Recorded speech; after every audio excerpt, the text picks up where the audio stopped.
Sosok Sang Hyang Prabu Boros Ngora yang begitu melegenda, serta keberadaan makamnya yang berselimut misteri, serta beragam mitos, membuat tim Silet bersama budayawan spiritualis Supena Laksmana tergelitik untuk datang langsung ke lokasi makamnya, sekaligus menelisik lebih dalam sejarah raja dari kerajaan Panjalu tersebut.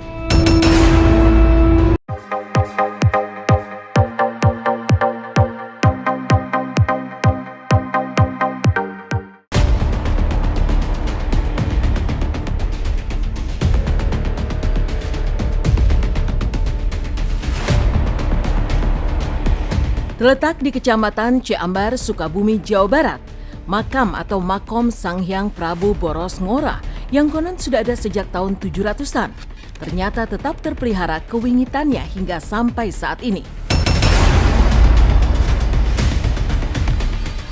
Selain keberadaan para penjaga gaib menyerupai sosok macan, ada pula beragam mitos yang memayungi makam ulama besar, sekaligus penyair Islam dan juga Raja Panjalu tersebut. Lantas, apa saja mitos-mitos yang memayungi makam keramat tersebut dan apa saja pusaka peninggalannya? Semua akan dirangkum Silet dalam mengupas makom Sang Hyang Prabu Boros Ngora dan pusaka peninggalannya hingga rambut Nabi.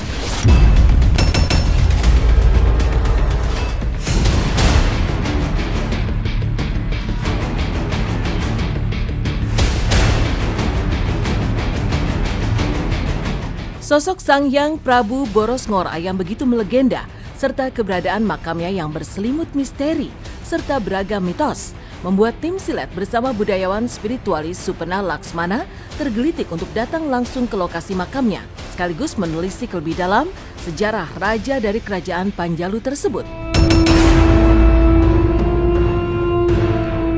Dan saat menjejakkan kaki pertama kalinya di makam Sang Hyang Prabu Boros Ngora yang terletak di Kecamatan Ciambar, Sukabumi, Jawa Barat, Supena Laksmana sudah disambut sosok gaib penjaga makam, yaitu 2 ekor harimau yang merupakan jelmaan dari cucu Prabu Siliwangi, serta sosok-sosok gaib lainnya. Keberadaan penjaga gaib tersebut ternyata diamini oleh Abuya Kiai Haji Aang Jejen yang merupakan sesepuh dan juga tokoh utama di balik pembangunan ulang kompleks makam Sang Hyang Prabu Boros Ngora pada 2008 lalu.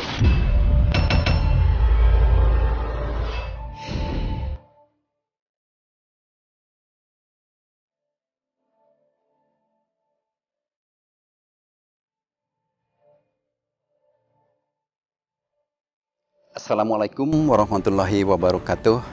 Hari ini kebetulan Papi berada di makam Karomah yang Kasepuhan, ya, makam keramat Kasepuhan Raden Boros Ngora, yang tentunya kita mencoba untuk menelusuri tentang segala sesuatunya yang berada di makam Karomah Eyang Boros Ngora.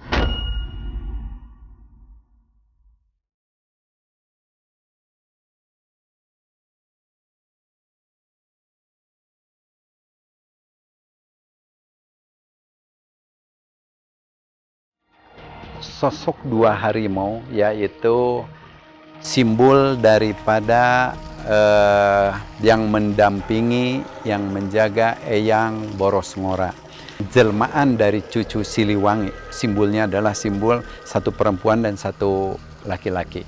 Cucu Prabu Siliwangi dua-duanya yang kebetulan dulu diselamatkan oleh Eyang Boros Ngora.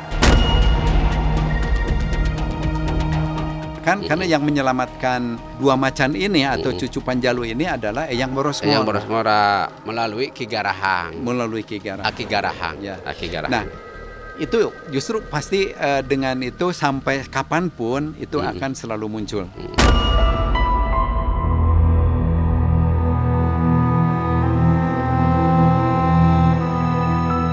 Memasuki area dalam makam Sang Hyang Prabu Boros Ngora, Supena Laksmana merasakan aura positif yang teramat kuat. Hal itu ditandai dengan penglihatan mata batinnya yang menyaksikan kehadiran sosok-sosok menyerupai alim ulama yang menyambut kedatangannya. Di luar itu, bagi para pengunjung makam Sang Hyang Prabu Boros Ngora juga berlaku adab serta tata krama tak tertulis, di mana ketika peziarah hendak keluar dari areal makam, maka mereka dilarang untuk membelakangi makam, melainkan harus berjalan keluar dengan menghadap makam dan sambil menunduk. Jika melanggar, maka konon akan terjadi sesuatu yang buruk terhadap peziarah tersebut.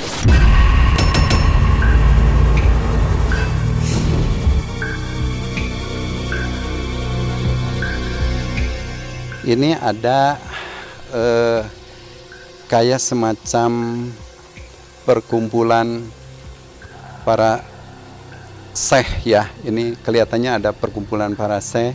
Beliau menyambut kita. Waalaikumsalam warahmatullahi wabarakatuh. Sampurasun.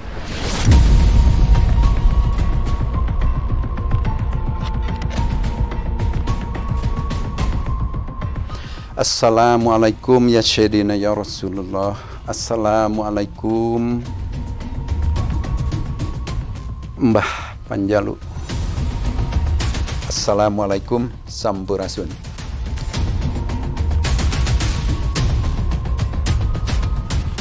Nah, inilah makam beliau. Tata cara untuk masuk ke ruangan ini atau ke ruangan makom Eyang Boros Ngora ini, ke kampung ke keramat Eyang Boros Ngora ini, ada adab sopan santun yang harus kita jaga, yaitu kita ketika keluar jangan membelakangi. Itu adalah salah satu keharusan. Sehingga kenapa pintunya pun lebih pendek.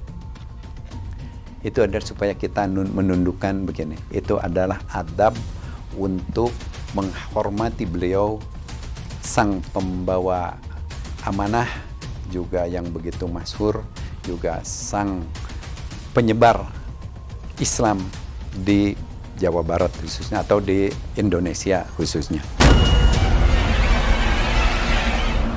Gimana orangnya gitu, gimana orang yang berziarah dan niatnya dan keturunannya juga kadang-kadang menampakkan orang yang punya panca indera ke-6 juga sudah ngeliatin. Kita mau percaya atau enggak, lebih baik menghargai sih gitu, menghargai seandainya kita bukan orang-orang yang penganut seperti itu, lebih baik menghargai, nggak ada salahnya kok.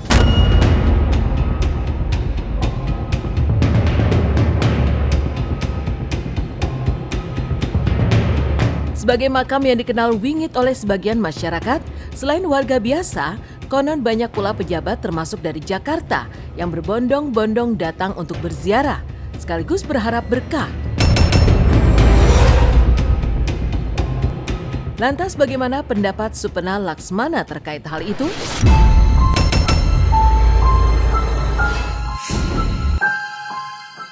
Manusia-manusia atau orang-orang peziarah, artinya mereka berziarah ke sini, termasuk mungkin kita berziarah kubur, bukan meminta kepada kuburnya, tapi memohon kepada Sang Pencipta Allah Subhanahu wa Ta'ala karomahnya dari Eyang Boros Ngora yang dikunjungi makomnya di sini, karena beliau adalah aulia Allah yang dekat kepada Allah.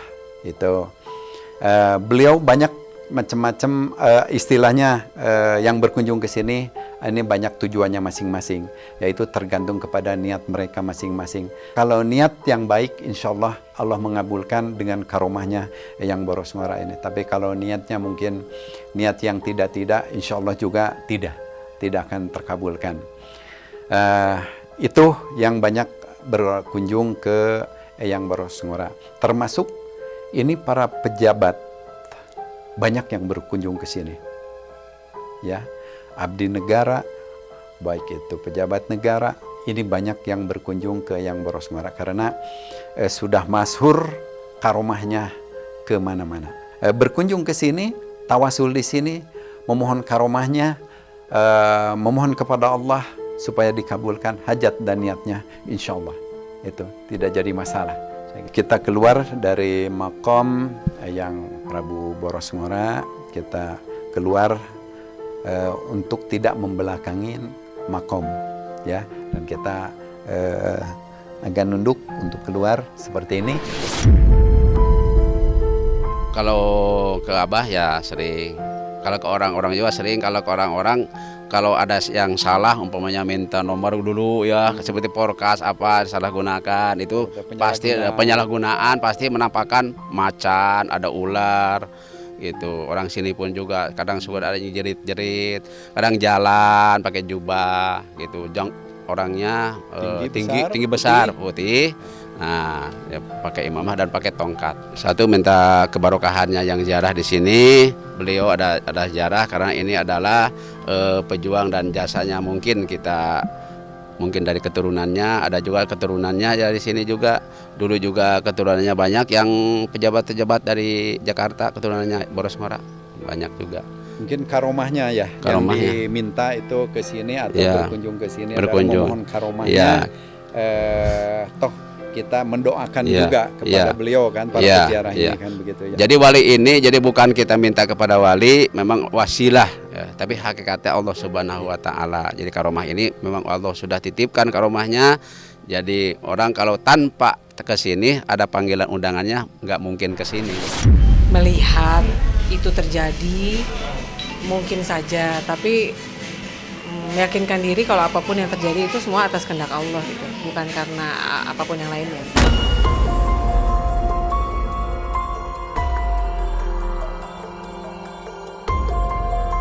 Sementara itu dari pesantren yang masih berada satu areal dengan makam Sang Hyang Prabu Boros Ngora, tim Silet juga berkesempatan untuk melihat secara langsung sejumlah pusaka peninggalan sang tokoh.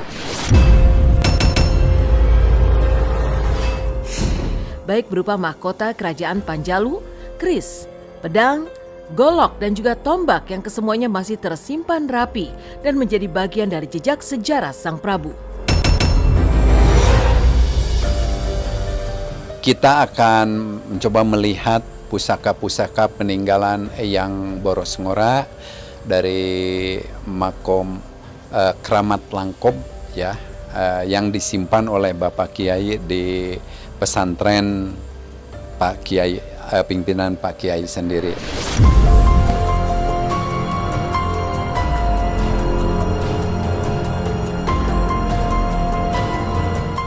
Ini adalah mahkota ya, mahkota kerajaan Panjalu yang beliau simpan. Peninggalannya. Oh, itu merupakan peninggalan beliau juga. Semua pusaka ini adalah peninggalan dari Eyang Prabu Boros Ngora ya, yang kebetulan istilah orang Sunda dimumule ya, istilah dijaga baik-baik. Beliau adalah mempunyai tombak sakti ya. Nah, ternyata tombaknya itu ada ditaruh di Pak Kiai di pesantren ini. Nah, untuk kan kalau zaman dulu itu untuk perang kalau ada kerajaan itu di kerajaan kursi kerajaan ada tombak dulu, jadi siap untuk begini. Kalau buat kepercayaan masyarakat sekitar sih pasti adalah mungkin sesuatunya. Cuma kalau kita lihat dari sudut pandang agama pasti beda lagi nilainya. Nah, poinnya adalah kita melihatnya dari sudut pandang apa.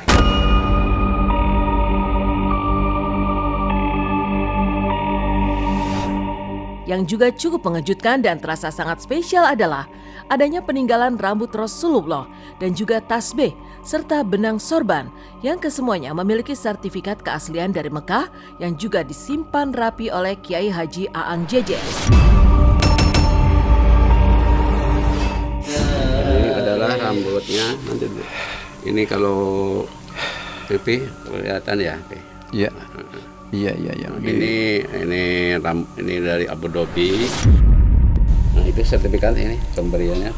Oh, ya. Baik pemirsa, ini adalah bukan hanya rekayasa atau istilahnya buatan-buatan biasa Pak Kiai, atau ada istilahnya pengen namanya tinggi dan segala macam, tidak, karena memang ini adalah fakta, sebuah sejarah ya. Sebuah sejarah dari dokumen yang berada, terutama pusaka dan peninggalan-peninggalan Rasulullah juga berada di Pak Kiai di sini. Dan ini adalah sertifikatnya, bisa dilihat ya. Ini adalah sertifikat rambut Nabi. Ini sertifikat rambut Nabi, berarti sah keasliannya.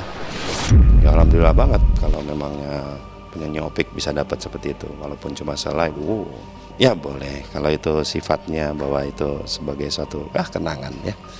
Tapi kan tetap aja kita semua segala sesuatu itu langsung kepada Allah. Jangan sampai justru kita terlena dengan fenomena ini yang akhirnya membuat kita jatuh pada kesyirikan. Justru dengan adanya fenomena ini harusnya membuat iman kita makin tinggi, makin kuat, makin hebat. Karena di sini kita melihat keagungan dan kebesaran Allah Subhanahu wa taala akan penciptaannya.